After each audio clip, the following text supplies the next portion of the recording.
Hey there my friends, which miscreants does the Ebird have to talk about this week? Well, backed by what I can only describe as unpopular demand, we're going to talk yet again about Mike and Ximena. So if you understand how a pizza is shaped round, delivered in a square box, and served in triangular slices, you'll probably understand why Mike is still with Ximena. Every day I like her less and less. So after a quick chat about this week's episode, I have a bit of a special for you. We're going to do a full breakdown and analysis of all last week's social media shenanigans concerning Mike and Ximena. We've seen now that Ximena has got a plastic surgery. Did Mike finally put his hand in his pocket for her guts and tits? Mike and his racist Facebook posts. But the most interesting of all, the rumour that Mike met Ximena as a webcam girl and in fact not on a normal dating site at all. Guys, we've got a lot to talk about. But before we get into that, I want to just say a quick thank you to everyone who's subscribed to me and also everyone who's been putting in their great comments. You guys know I love reading them. But if you've yet to do so, please consider joining the Ebird family. All you need to do is press that big red button marked subscribe. It's so simple, yet so rewarding. Also, if you enjoy the video, please don't forget to smash that like button. So without further ado, I give you Mike and Ximena.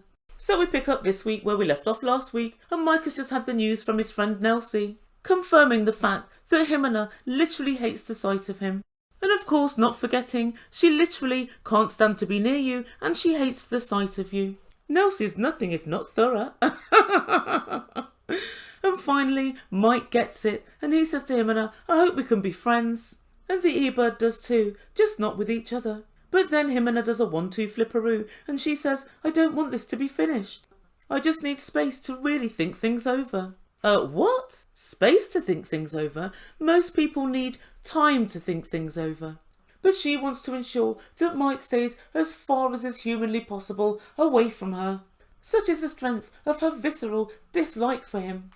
And so he said, well, do you want space? And Mike asked her about the nature of this space, and she said she wanted him to stay in Colombia. And then they stood up and hugged. But Ximena looked very, very unhappy. So they left the little cafe they were in, and they were walking down the street, and Nelsie decides to ring back again. She tells Mikey, get a hotel now. She doesn't like you. She's literally disgusted by you. And Mike agrees to go back to New York. But Ximena's listening and she asks Nelsie, why are you getting involved in our relationship? All I'm saying is that I want space. Ximena, don't forget about the tits and guts now. Don't forget about the tits and guts. But Nelsie shot back, but you are taking money from him and you don't love him. And Ximena said, well, what do you care? Ladies and gentlemen, there we have it. You're taking money from him. What do you care? She should have been saying, no, I'm not. Or Mike's just helping me out through a bad period. Her response was, what do you care? And it's the surest sign yet that we've had that Ximena is nothing but on the grift. And the trio all continue to argue in the street. How classy. Nelsie's position is that Ximena takes money and makes him feel like crap. Ximena's position is, why are your friends getting involved? Mike, you're a little pussy. But finally Mike agrees to go home and Nelsie hangs up. But Ximena's got a little plan.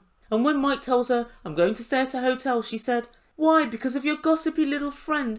Is it because she told you to do it? Mike, you're not a child. You can speak for yourself. And then Mike tells production, this is overwhelming. It's really not, Mike. It's very, very simple. She's mugging you off. That's the tall and short of it. But then Mike tells her, I'm going to be my own man and I'm going to stay for another week. He's right, he is his own man. Unfortunately, the man that Mike is unutterably weak and pathetic. And so next time we see this couple, it's the morning after, and Mike is cock-a-hoop, for he spent last night with Ximena, and they slept together. Right, I'd like everybody to stop what they're doing right now, and give Mike a round of applause, for he slept with his own fiancé. He's grinning from ear to ear, because he's now on $2,500 per shag. He said, Ximena, you're like a lion in bed. What am I like? And she said, well, you stare a lot, so I guess you're like an owl. Oh, Mike, don't you realise she doesn't like you to look at her? How many times does she have to tell you? Although I guess she could have said some sort of insect or a weird bug. Mike, I guess you could have been called worse things. And so later that evening, Mike and Ximena decide to go on a date night, the first date night of Mike's second trip. He tells us he feels really good now that she's happy to be around him. He's setting a really low standard if he's happy that his pheromones don't make his fiancée want to spew. He really is.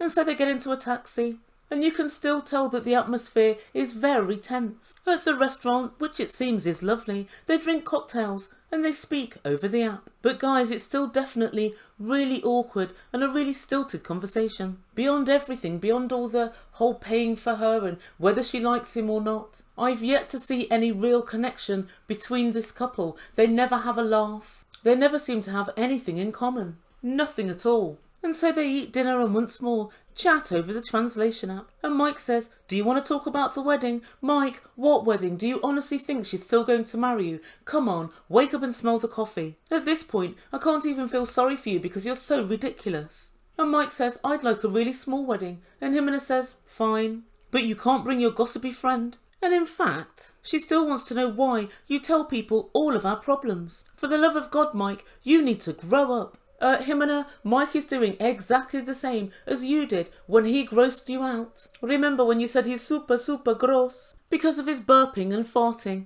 To your sister, you talk about a problem that you have with a close friend, and that friend advises you. That's what most normal people do. And really, Ximena knows this very well. She's just upset because she doesn't want people manipulating Mike. She should be the only person that manipulates Mike. And so finally Mike apologised for Nelsie. And he said, right, let's go home. But Ximena said, well, okay, but we aren't going to sleep together until we get married. And Mike said, why? And she said, well, I sleep with my kids and 4 of us can't sleep in one bed. And Mike said, can't you get the kids to sleep and then we sneak off to the other bedroom? And she said, no sex until we get married. Mike, I can virtually hear Nelsie saying now, she's literally disgusted by you. And guys, I think for her to sleep with him last night, she had to put her work hat on. She had to lay back and think of Colombia. And so in the final scene, Mike's moaning yet again to production. And he said, I feel like I'm getting jerked around here. Maybe I should just go home and forget about the whole thing. Yes, Mike, maybe you should. And that's where we end things for this week.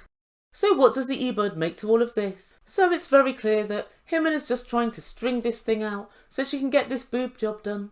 The only reason she didn't want him to go home was so she could work on him for her plastic surgery. She thought if I give him a little bit of sugar and dangle it, then I'll get my plastic surgery and then I'll pull the plug on this fantasy wedding. But Mike, it would seem, is too stupid to realise it. His friend has told him in no uncertain terms, this girl is literally disgusted by you. And he thinks for some reason, even though she's kind of admitted it by saying, I'll change, Mike, I'll try and change my attitude towards you. He seems to think that that's in any way possible. And I believe his lack of experience with relationships is shining through. Anyway, enough of the boring stuff. Let's get on to the juice of this week. What's been happening on social media? Well, as it would turn out, quite a bit. So in June 2021, Ximena took to TikTok to let people know that she'd had a plastic surgery done. So she had a breast enhancement and she had liposuction. And we can see here, her boobs look a lot bigger than they did before. And so on Instagram, some fans asked her who paid for it, and she shot back, this is none of your business, I don't need your negativity. So guys, in other words, not her.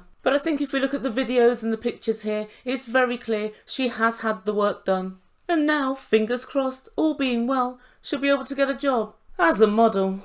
And so it may have been Mike that paid, or it may have been her new love, because take a look at this, and this is from Johnny Yates, who runs a 90-day account on Instagram. And he discovered this on Ximena's Instagram. She quickly took it down. But too late, Johnny had already copied it. And so you can see here she's with a new guy and it's kind of ti amor and all the rest of it, the I love yous. But what's really interesting about this is that she actually denied that was her account and she said, my account was hacked. Ximena, how is your account hacked? We can all see you in the top left-hand corner of the screen. This is your account, Ximena, and you were there when this guy posted this live. So it would seem pretty much that Ximena and Mike have split up. I think this surfaced about 3 weeks ago, and when people asked Mike about it, Mike said, oh, this is news to me. So I kind of figured that they probably weren't together anymore anyway, for obvious reasons. But I'm guessing that he had no idea she was seeing somebody else. And it wouldn't surprise me at all, knowing Mike and his pea brain, if he was still in some way being finessed by her and giving her money. So the second bit of gossip we have is concerning Mike's racist Instagram post. Sorry guys, I thought it was Facebook. It's Insta instead. And I'm not going to bother to show you the posts because I don't think they need any more airing from me. But there were several posts mocking black people and also saying Obama go back to Kenya and just generally using the N-word. Now, obviously you guys, I don't normally cover this kind of thing on this channel, not because I don't care. Obviously I do. Obviously I find it disgusting. Obviously I find it offensive in the extreme. However, Mike's so inconsequential. These 90 Day Fiancé people to me are so inconsequential. I usually just blank them afterwards. When Lisa Ham called Usman the N-word, I just decided not to cover her unless she was looking like an idiot. And I pretty much feel the same way about Mike.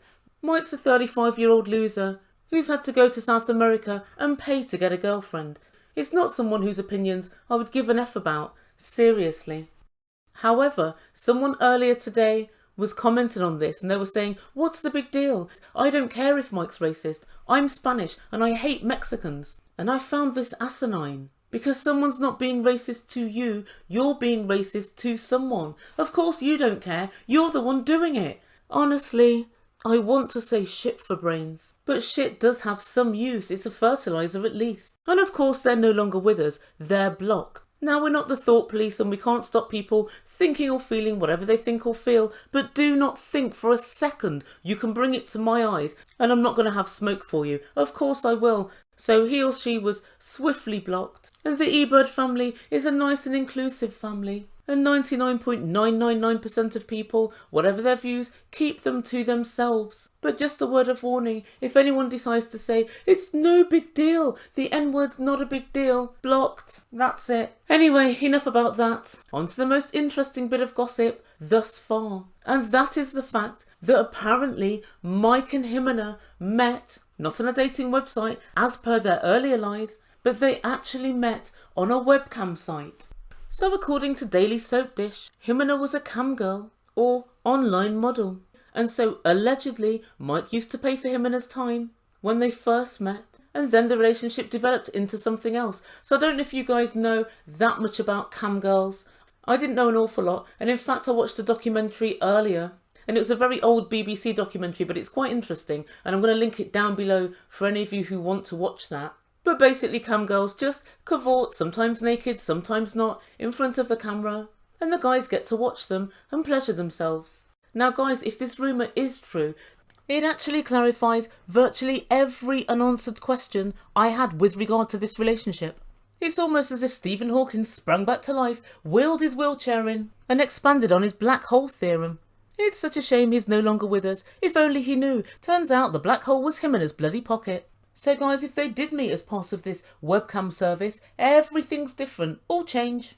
I think it's exceedingly likely that Mike decided, I don't want you doing webcam work anymore, so I'm going to pay for you to stay at home. And so maybe that's the reason why Ximena is so entitled to Mike's money and so entitled to the fact that, yeah, he pays for me, so what? Because maybe that was the agreement. You don't work and I'll pay.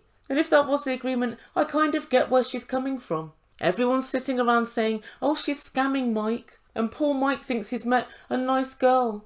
When really she's just in it for money. If this is the case, if they did meet like this, he would have always known she's in it for money. He would have always known she's more than likely not going to be his wifey material. And before anyone comes to me and says, I'm shaming the person, how you meet is very important. He could have met Ximena in a bar and she was a cam girl. You never saw each other in those terms. But he didn't. He met her online. And he paid for all her goods previously. And I guess she figures, why not continue to pay? It also makes perfect sense of the whole, I want to get my boobs done and a tummy tuck so I can work as a model. I.e. so I can make more money as a cam girl and in fact more than likely set up my OnlyFans. And then finally, she may have gone along with this whole so-called relationship with Mike just so she could get more publicity for her cam work and for her OnlyFans. And that must have gone through Mike's head before he went over there anyway. So if this is the way that they met, Mike, stop trying to get everyone to feel sorry for you. We now don't. The writing was on the wall and you're trying to paint Ximena as money grabbing. But in fact, you've just got the relationship that you always had and the relationship you paid for. And just another aside, if this was a relationship of convenience, Why shouldn't Ximena get some money from it? After all, Mike's making around about £10,000 to £15,000 for appearing on the season. Why shouldn't she get some of the cut? And so guys, I'd love to know what you think about all of these rumours. Ximena's got some quite awful things to say about Mike now. And I'm not going to talk about every rumour on this site, just because I kind of feel like if something's not true and we keep repeating it and repeating it, suddenly it becomes the truth. But she has made some quite awful claims about Mike, and she has hinted that Mike has gotten physical with her a couple of times. But one thing's for sure, Mike, in life, you always get what you pay for. So guys, let me know what you think to all of these stories, and I'm going to go and cook the perfect steak for supper. Thank you so much for listening. Please don't forget to like and subscribe and all of that good stuff. Come on, it's fun over here. You've been listening to Ebird Online, and I bid you good day.